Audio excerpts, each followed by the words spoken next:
like that. You can dislodge that blood clot.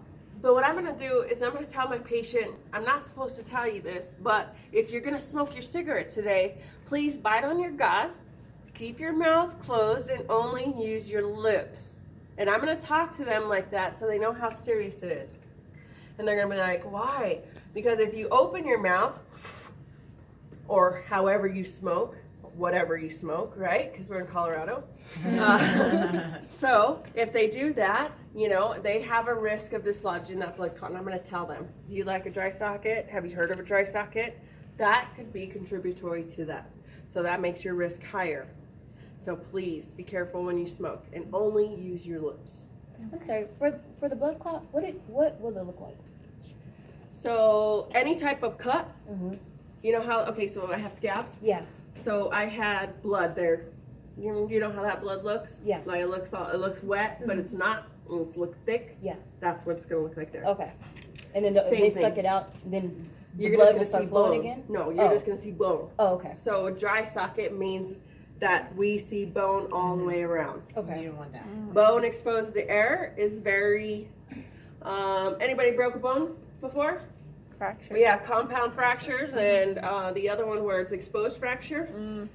And the one that's exposed, meaning it came out of the body, the air hits the bone. The body doesn't like it because the bone is supposed to be covered at all times. Yeah. So if the air hits the bone, that's severe pain. So the blood clot like protects it? Yeah. Okay.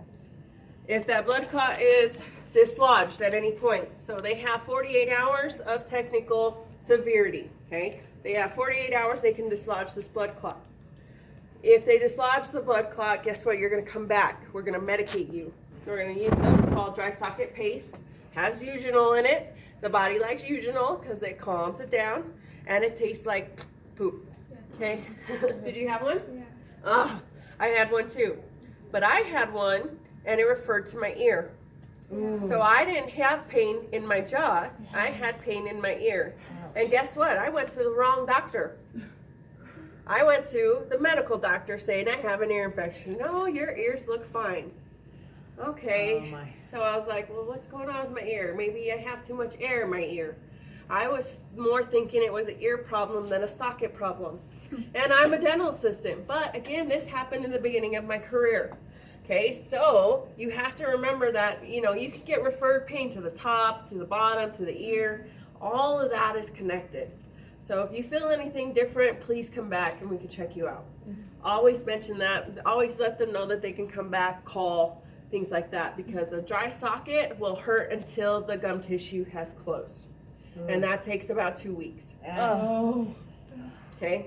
I heard it's super painful. It is super painful. Remember, it's the socket, nothing inside of it. Yeah. There's no bleeding anymore. There's nothing. So there's nothing protecting the socket. So air is just going in. If it's a maxillary tooth, since we worked on number 14 today, what's above 14? Anybody want to guess? No. Sinuses. So if we have an exposed socket, and let's say our root tips were in our halo, our sinus cavity, now we have an exposed socket, air going to our sinuses, you may have a sinus infection or things going on with your sinuses, and it's gonna feel super weird. Your eye, your face, your forehead, your headache. So things may change just depending on where we work. We have teeth that the sinuses sit really high above, or we have teeth that the sinuses sit in the roots. So we always will do a sinus exposure check as well. That is cool. If you have a doctor that does that, ask them to look into the socket before you have them bite on gauze.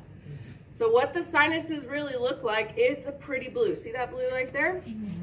That's what it looks like in the hole, but there's blood all around it. So it's like blue purplish.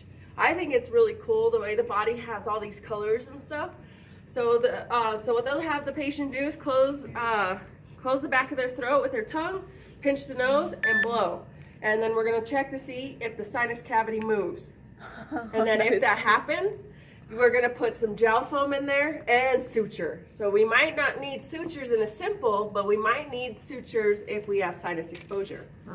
So when you take your PA, all right, and your molars, you should be able to identify if sinuses are on top of the root or in the root, or the roots are in the sinus.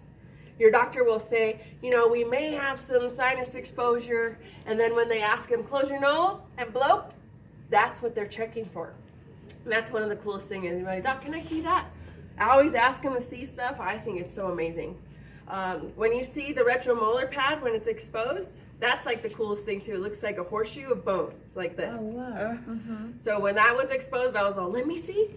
And I'm totally all into all that. His body looks so different in textbook compared to in somebody's mouth. So we do treatment for dry socket. We put paste in. We put gel foam with paste in, or the patient comes back every other day for the paste until the gum tissue's healed.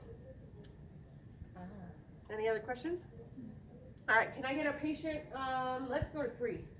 Here, I'll have one of you guys in patient questions.